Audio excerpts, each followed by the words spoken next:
Banyak orang memanggilnya dengan sebutan Kowan, nama yang berartian sebagai abang dalam bahasa Chinese. Ada juga yang memanggil beliau Om Irwan, Abang Irwan, Amang, Silih, Lae, Lauta atau kakak besar, atau Laupan, bos besar, Komandan Irwan, Akong, Opa, Opung. Bahkan cucunya memanggilnya Papung atau Opa Opung.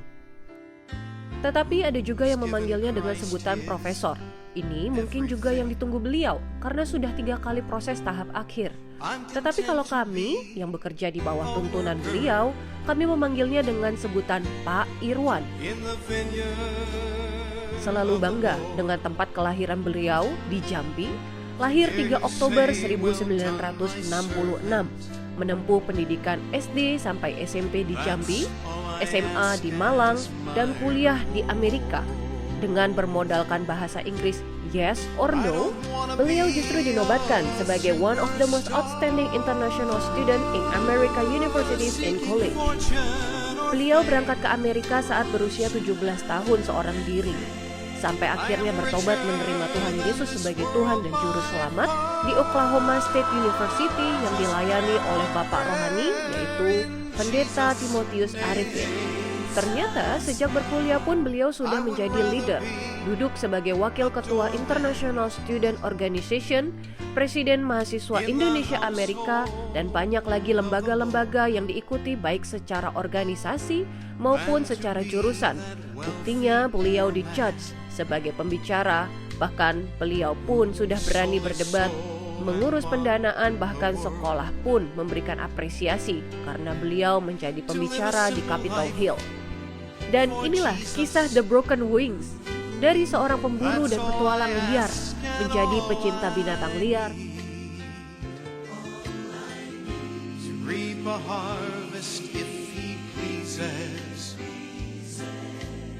serta menjadi pecinta orang-orang liar yang terhilang.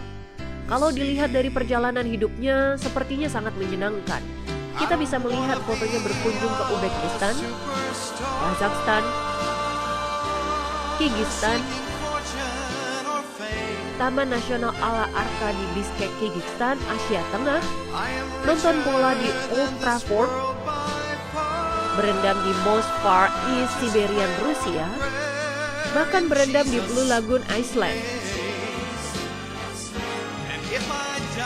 sampai di ujung bumi Tahiti, French Polynesia, dari Gunung Natuna di Kepulauan Riau, air terjun Anambas, sampai air terjun Daek Lingga, dari lautan lepas Papua hingga di Longkang atau got untuk membaptis orang.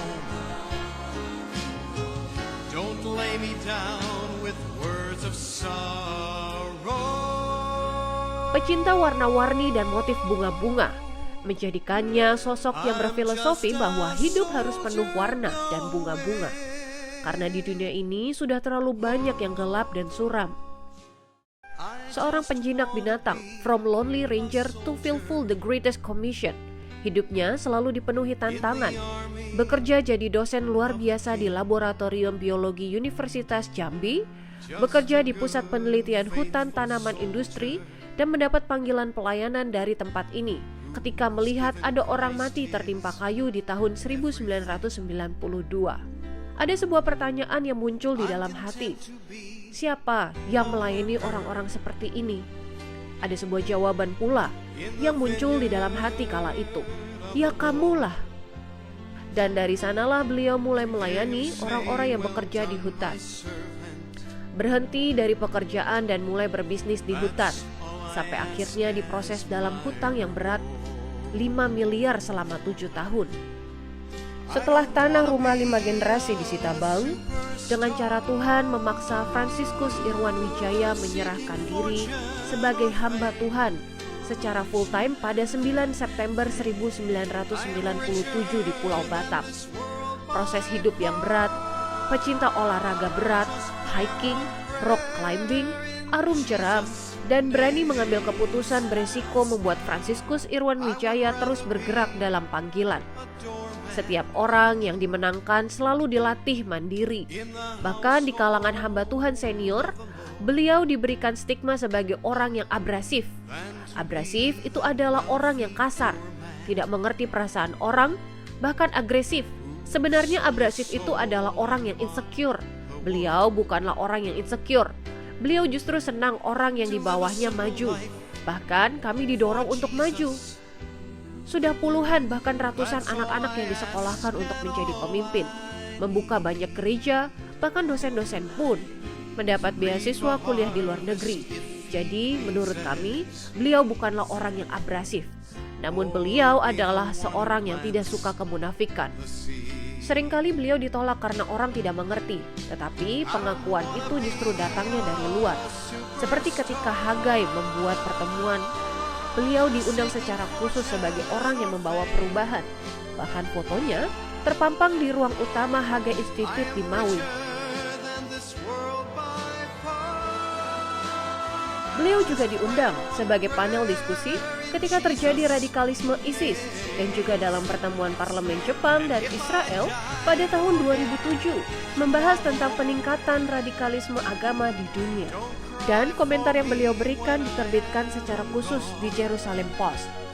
Karena beliau memang sering berhadapan dengan orang-orang seperti itu, bahkan IMB gerejanya sendiri pun dicabut, bersama dengan tim beliau hadapi dengan tenang. Jadi keberaniannya sudah teruji. Rasa takut mati beliau juga mungkin sudah tidak ada. Beliau sudah pernah mengalami kecelakaan darat, kapal yang dihantam ombak besar, pesawat mendarat darurat pun pernah beliau alami. Ia percaya bahwa hanya melalui pendidikan akan mengubah banyak orang.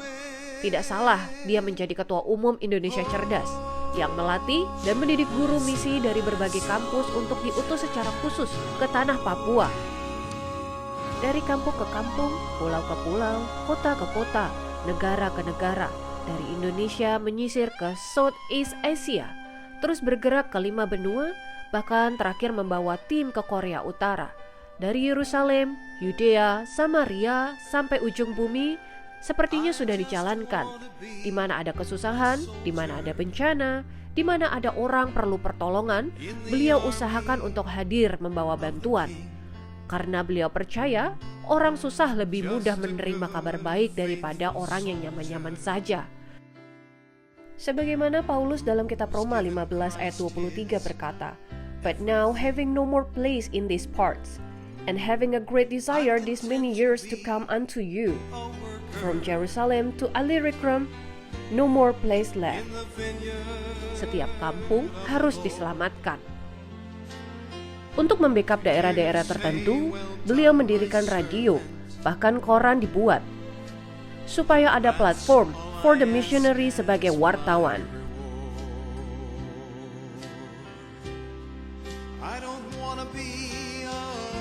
Dari kecintaan ladang misi membuat ia harus membangun pusat pelatihan misi yang dikenal dengan sebutan POAB, Pusat Orientasi Apostolik Bangsa-Bangsa, yang melahirkan banyak misionaris dan institusi pendidikan real Batak. Ratusan misionaris telah diutus, tingkat kegagalan yang sangat rendah karena beliau berbagi hidupnya. Dari hasil pelayanan dan penelitian yang ia lakukan, ada 5 model misi yang dikembangkan. Dan hari ini, Sang Raja Wali harus kembali ke sarangnya untuk beristirahat, untuk mendengarkan apa kata Tuhan. Untuk penugasan selanjutnya setelah 33 tahun melayani, 5 tahun sebagai part-timer, 28 tahun secara penuh, 20 tahun pengembalaan di GBI My Home sejak tahun 2004 hingga 2024, serta 4 tahun di Departemen Misi dan sekarang duduk sebagai Wakil Sekretaris Umum Sinode GBI. Total perjalanan beliau selama 3 tahun terakhir dari masa COVID sampai sekarang adalah 391.368 km. Beliau akan terus bermisi, baik itu di kampung, di desa, di kota, dimanapun beliau akan layani. Sepertinya semua provinsi di Indonesia sudah dijelajahi, dari laut lepas, sungai, gunung, lembah, bahkan hutan rimba tanpa pernah berhenti. Dari kami, anak-anak yang bertumbuh dari sekolah minggu sampai hari ini dalam bimbingan gembala kami, orang tua kami, bapak kami, Dr. Fransiskus Irwan Wijaya. Selamat istirahat Pak Ketua. Kami merindukanmu. Kami akan terus menunggumu hingga Bapak pulih dan siap kembali seperti burung Raja Wali. Thank you, our spiritual Father and Pastor. You have been a hero in our life.